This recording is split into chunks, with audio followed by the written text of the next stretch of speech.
Selamat bergabung di channel Radiasi Positif, channel yang membahas berbagai tema sosial, dianalisa dari perspektif out of the box dari sudut pandang dimensi berbeda. Diharapkan akan menghadirkan pencerahan dan menjadi pedoman untuk menilai dengan logis dan bijak.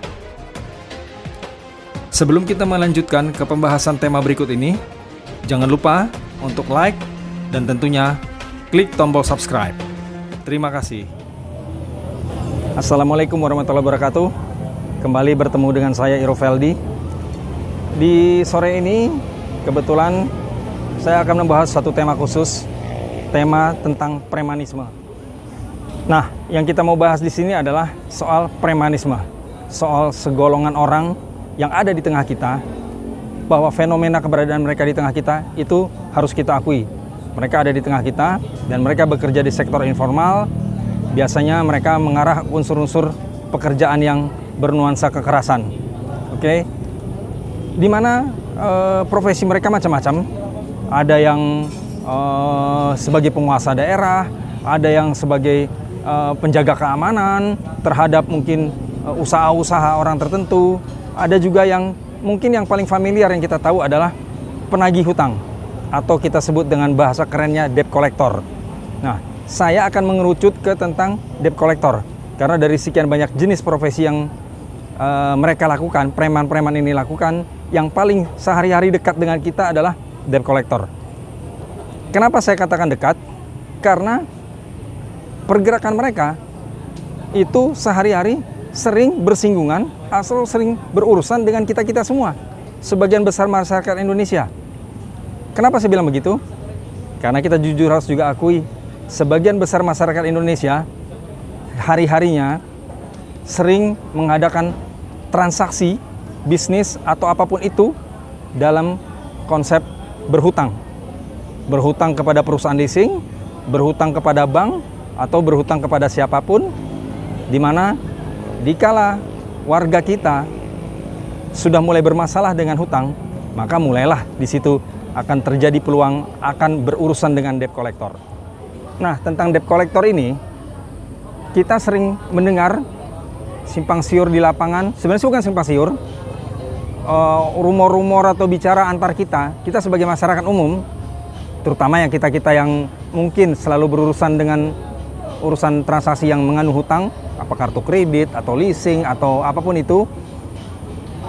Yang kita bicarakan adalah soal debt collector yang menyeramkan, mengerikan dan menakutkan, di mana mereka akan mengadakan aksi ancaman atau apapun itu dikala kita kurang kooperatif, dikala kita tidak menunjukkan itikat baik untuk menyelesaikan permasalahan hutang kita.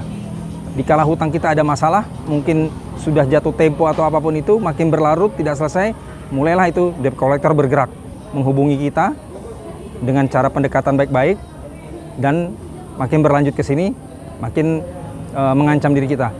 Dan di tengah masyarakat kita itu sudah jadi pembicaraan bahwa debt collector itu fisiknya akan menakutkan, aksinya akan mengerikan, dan ucapan-ucapannya pun akan mengarah ke teror kepada kita.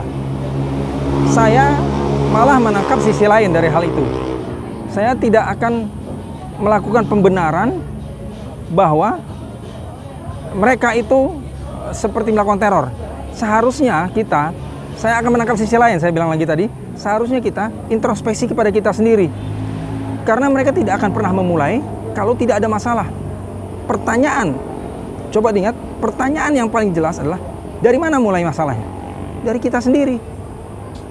Kita sudah berhutang, dikala kita sudah mulai melakukan transaksi berhutang, disitulah ada peluang siap-siap kita akan mulai bermasalah. Kalau kita selesai dengan hutang kita melakukan kewajiban dengan normal, tidak masalah. Tapi sebagian besar di antara kita tidak lancar dalam urusan hutang. Artinya masalah mulainya dari mana? Dari kita. Jadi kenapa di masyarakat ini yang terjadi omongan, obrolan adalah lebih besar persoalan debt collectornya yang dikedepankan. Padahal saya bilang tadi, debt collector itu bukan pemulai masalah, bukan pemicu masalah. Starter masalah adalah kita sendiri. Oke, itu yang saya maksud. Nah, jadi intinya adalah saya memandang sisi lain dari urusan debt collector ini. saya cukup lama risau dan galau mendengar teman-teman atau masyarakat di sekitar kita selalu membicarakan debt collector seakan-akan debt collector adalah troublemaker. Padahal mereka hanya merespon trouble yang kita buat sendiri. Oke, itu yang saya bilang. Nah, khusus mungkin di kalangan kita sebenarnya harusnya kita justru berterima kasih dengan kehadiran mereka. Karena apa? Yang namanya hutang itu memang kewajiban yang harus kita selesaikan. Baik kewajiban dunia, baik mungkin kalau orang Islam kewajiban akhirat. Karena hutang itu memang sumber masalah. Nah, kita harus selesaikan. Dikala kita tidak ada seperti itikat baik menyelesaikan, memang mau nggak mau, debt collector itu yang akan hadir. Cobalah kita sikapi positif kehadiran debt collector tersebut. Jangan sebagai sebuah objek atau subjek yang menakutkan. Tapi justru mereka menjadi orang yang tanda kutip menolong kita. Karena dia mengingatkan kita kepada kewajiban kita. Dia hadir walaupun dengan cara keras atau cara apapun itu. Tapi tujuannya apa adalah mengingatkan kita. Apalagi untuk teman-teman, sahabat saya, orang muslim. Urusan utang itu urusan paling pelik. Karena hutang itu sampai mati pun harus diselesaikan. Mungkin ilmu agama saya kurang jauh, tapi sebatas pengertian saya, rasanya kita akan nyangkut masuk ke surga sekalipun amal ibadah kita banyak dikala kita masih ada sangkutan hutang. Nah, artinya apa? Nah, pembicaraan kita di lapangan tentang debt collector ini adalah individu atau golongan yang menakutkan, justru harus disikapi malah mereka sebenarnya orang yang tanda kutip sedang menolong kita. Nah, soal masalah debt collector dan hutang tadi, intinya adalah saya mau mengingatkan, jangan sampai mindset kita berubah. Yang berkembang, yang menggunung adalah berita tentang debt collector yang mengerikan dan menakutkan. Padahal yang lebih mengerikan adalah kitalah sebagai sumber masalah. Kitalah di mana orang-orang yang dengan seenaknya saja membuat transaksi-transaksi jual beli kendaraan, hutang sama bank, kartu kredit, di mana itu sebenarnya permasalahan paling terbesar. Tapi itu seperti gunung es yang tidak terceritakan. Padahal itu yang nyata di depan kita sendiri. Jadi jangan sampai saat ini yang berkembang di lapangan, di masyarakat, yang berita yang terekspos adalah soal aksi dari para debt collector yang mengerikan. Padahal yang lebih mengerikan seperti saya bilang tadi adalah tingkah laku kita dalam berhutang. Di mana kita sewaktu mengadakan transaksi hutang tidak dipikirkan dengan seenaknya tanpa beban, padahal kemudian hari bermasalah. Dikala kita bermasalah, padahal baru debt collector itulah yang bergerak. Jadi intinya saya ingatkan lagi, jangan debt collector yang kita kedepankan, tapi marilah kita introspeksi ke diri kita sendiri. Dan juga bagi orang Islam, malah jangan terlalu membesar-besarkan, melakukan pembenaran terhadap utang, jadi pembelaan diri, padahal kita punya hutang.